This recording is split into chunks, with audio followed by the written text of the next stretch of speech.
దేవునికి స్తోత్రము.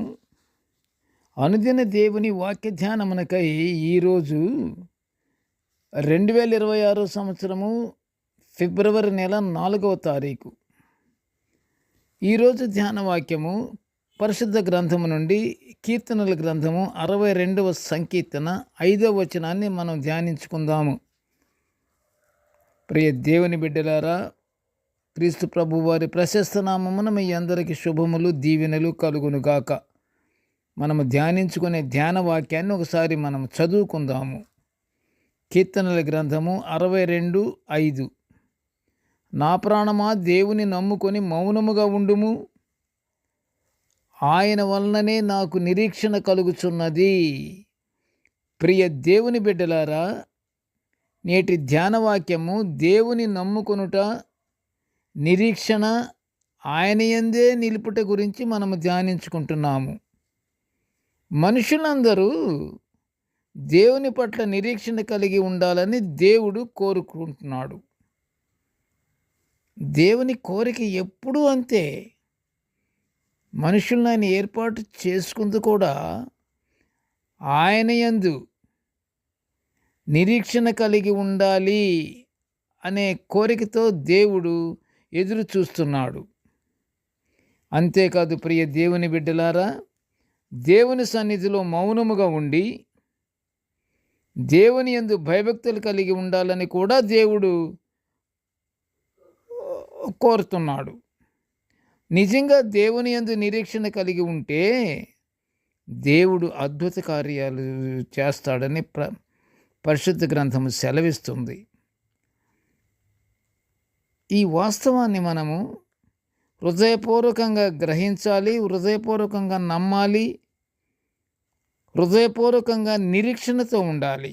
అందుకే దావీదు రాజు గారు చెప్తున్నాడు, నా ప్రాణమా దేవుని నమ్ముకొని మౌనముగా ఉండుము, ఆయన వలననే నాకు నిరీక్షణ కలుగుచున్నది అని గొప్ప విశ్వాసముతో ఆనందంగా చెబుతున్నట్టు ఈనాటి ధ్యాన వాక్యపు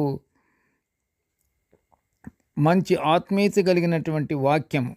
అంతేకాదు ప్రియ దేవుని బిడ్డలారా, మనము పరిశుద్ధ దేవుని లేఖనాలయందు నిరీక్షణ కలిగి ఉండాలి. లేఖనాల సారాంశాన్ని మనం గ్రహించాలి. లేఖనాల సారాంశపు రిజల్ట్ను కూడా మనం ఎదురు చూడాలి.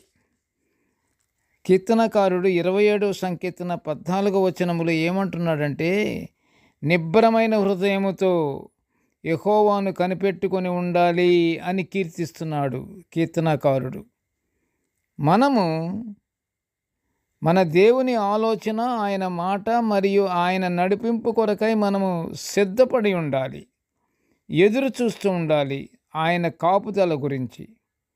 కీర్తనకారుడైతే దేవుని మాట మీదే ఆశ పెట్టుకొని ఉన్నట్లు కీర్తనల గ్రంథంలోనే 130వ సంకీర్తన 5లో మనము కీర్తించుట చూస్తున్నాము. కాబట్టి ప్రియ దేవుని బిడ్డలారా, మనము దేవునికి లోబడి ఆయన యందు సంతోషించుచు, ఆయనే మన ఆశ్రయము, ఆయనే మన కోట, ఆయనే మన దుర్గము, ఆయనే మన దాగు స్థలము కూడా అని మనము గుర్తించి ఆయన నుండి సకలాశీర్వాదాలు పొందుకుందాము.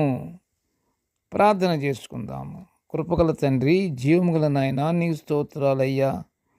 తండ్రి, నీ దివ్యమైన వాక్యాలను మేము నిత్యము ఇలా ధ్యానించుకునే ఈ గొప్ప భాగ్యాన్ని మేము పొందుకున్నందులకు దేవా నీకు స్తోత్రములు, స్తోత్రములు, స్తోత్రములు.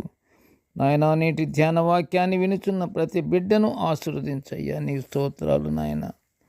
ప్రభువా, మేము ఎల్లప్పుడూ దేవా నీ యందు నమ్ముకొని, దేవా నీ యందు నమ్ముటే కాదు దేవా, ఇంకనూ మేము మౌనముగా ఉండి, దేవా మాకు నిరీక్షణ నీ వలనే మాకు కలుగుతున్నదన్నటువంటి వాస్తవాన్ని మేము గ్రహించి నిత్య ప్రార్థనలతో నీ పరలోకాశీర్వాదాలు పొందుకునే భాగ్యాన్ని మాకు అనుగ్రహించమని నాయన ఈ మనవులన్నీ యేసయ్య పుణ్యనామమున వినయముగా వేడుకొనుచుంటున్నాము తండ్రి. Amen, amen, amen. దేవుడు మనలందరినీ బహుగా దీవించుగాక. ఆమెన్.